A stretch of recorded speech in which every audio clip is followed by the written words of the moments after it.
politika.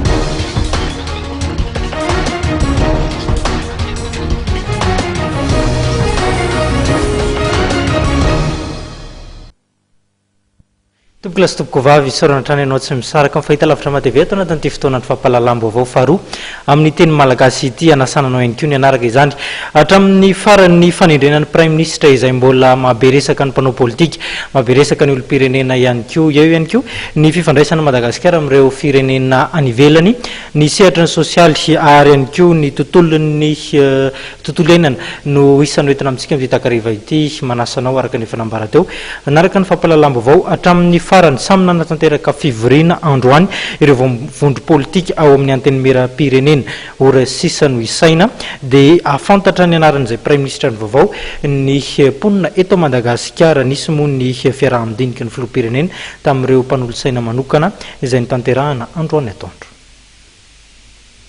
Ora sisa no andrasana raha nambaran'ireo vondrona politika eo anivon'ny anteny mera-pirenena dia ho fantatra ny anaran'ny prime ministre vaovao raha nivoalazan'ireo solombavambahoaka sasatsasany ao amin'ny PMP teo an-daniny ary mpiara-miasa amin'ny filoha Hery Rajaonarimampianina eo ankilany. Androany atoandro dia namory ireo mpanolotsaina manokana ny filoham-pirenena tao amin'ny lapa-panjakana Ambohitsirohitra na ahafahan'ny niara-nandinika ireo resaka fanendrena prime ministre. Fotoana ihany koa ny resahan'ny filoha ny Antsiprian Diany tany Etazonia sy Frantsa tamin'ireo mpiara-miasa akaiky taminy. Raha mifantatra dia raha piso alarobia ny alakamisy farafahatarany no avoaka amin'ny fomba ofisialy izay anaran'ny prime ministre izay. Anarana dimy kosa no voalaza fa voaresaka matetika eo anivon'ny vondrona politika eo anivon'ny anteny mera-pirenena.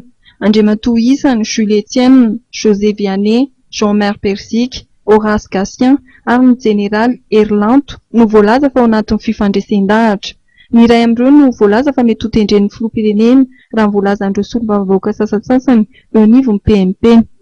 Andrasana kosa nefa raha ahazo ny fankatoavan'ny filoham-pirenena an-daniny ary maro anisa eo amin'ny anteny mera-pirenena ankilany ny anaran'izay ho lany prime ministre.